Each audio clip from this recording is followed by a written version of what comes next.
एक बार एक गांव में कृष्णा नामक व्यक्ति रहता था।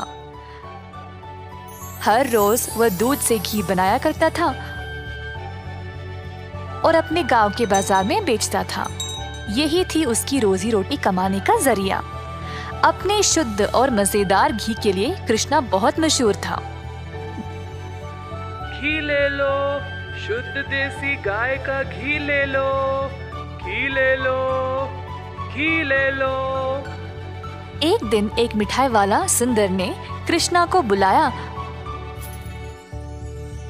और 1 किलो घी के लिए मांगा। कृष्णा गया उसके पास। कृष्णा भाई, मुझे 1 किलो घी चाहिए।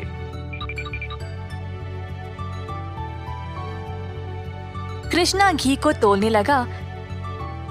जब सुंदर ने देखा कि घी कितना शुद्ध था तो वह अपने आप को रोक ही नहीं पाया। सुंदर ने और घी लेने का निर्णय लिया। रुको कृष्णा, मुझे तुम 1 नहीं 2 किलो घी दे देना। पता नहीं बाद में बचेगा या नहीं। तुम्हारा घी सबसे शुद्ध है और मुझे स्वादिष्ट मिठाई बनाने में मदद करता है। ओ बढ़िया जी, धन्यवाद सुंदर साहब। ये लो आपके 2 किलो घी। सुंदर ने खुशी से घी लिया और फिर दोनों अपने अपने रास्ते चले गए। जैसे कृष्णा चलता गया, गांव के लोग उसको एक एक करके घी खरीदने बुला रहे थे। दोपहर तक सारी घी बिक चुकी थी क्योंकि वो घी था ही इतना स्वादिष्ट। अपनी कमाई लेकर कृष्णा अपने भाई कुशल के पास दूध खरीदने गया ताकि वह अगले दिन के लिए और घी बना सके।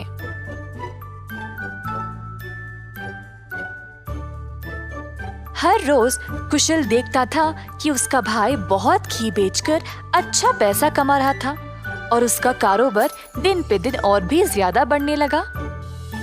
भाई, मुझे 5 लीटर दूध चाहिए घी बनाने के लिए। ओह, अभी तो मेरे पास नहीं है 5 लीटर। क्यों ना तुम शाम को आ जाओ, मैं तुम्हारे लिए बाजू में रखूंगा।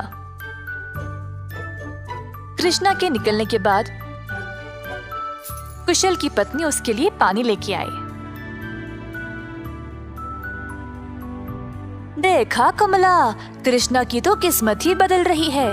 दोपहर में ही इसने सारी घी बेच डाली और दूध के लिए वापस आया था। आप सारा दूध इनको ही दे देते हो ना, क्यों ना इस बार आप दूध में थोड़ा सा पानी मिला के दो। इस तरह हम भी ज्यादा पैसा कमा सकते हैं। कुशल ने अपनी पत्नी की बात मान ली और शाम को जब वह गाय से दूध निकालने गया तो उसने दूध में पानी डालकर कृष्णा के लिए बाजू में रखा। अब कुशल रोज यही करने लगा। धीरे धीरे वह पानी की मात्रा और भी बढ़ाने लगा। अब कृष्णा इस बात से अनजान समझ नहीं पाया कि उसकी घी की शुद्धता दिन पे दिन कम क्यों होती जा रही। इस वजह से उसके बहुत सारे ग्राहक भी कम होते गए। अब कृष्णा दूध की गुणवत्ता को जांचना चाहता था तो उसने दही जमाया। जब दही जमा तो उसने ऊपर इतना सारा पानी देखा। शायद गाय की सेहत ठीक नहीं है, इसीलिए अच्छा दूध नहीं दे रही होगी। मैं कुशल को ये बात बोलता हूँ। जब कृष्णा कुशल के घर गया तो उसने अपने भाई और उसकी पत्नी को दूध में पानी मिलाते हुए देख लिया। अब उसको समझ आ गया कि उसकी घी की शुद्धता इतनी कम क्यों हो गई थी। ना जानते हुए कि वह क्या करे और बिना कुछ कहे कृष्णा वहां से निराश होकर चला गया। अब कृष्णा ने अपनी कमाई से 2 गाय खरीदे और खुद दूध निकालना शुरू किया। अब फिर से कृष्णा अच्छी वाली शुद्ध घी बनाने लगा। कृष्णा ने अपनी एक छोटी सी दुकान खोल ली जहाँ पे वो शुद्ध देसी घी बेचने लगा। उसी समय सुंदर उसके पास आया और बोला, हाय कृष्णा, पिछले कुछ दिनों से घी कुछ ठीक नहीं है। मेरे मिठाइयों के लिए अच्छे ग्राहक थे, केवल आपकी शुद्ध घी की वजह से। उम्मीद है अब आप अच्छा घी बना रहे हो। मैं चाहता हूँ कि मेरे ग्राहक वापस आ जाए। आप ये 2 गाय देख रहे हो, ये मैंने ही लाए हैं अब खुद दूध निकालने। अब से मैं ही दूध निकाल रहा हूँ, तो आज से घी भी सबसे बढ़िया मिलेगी।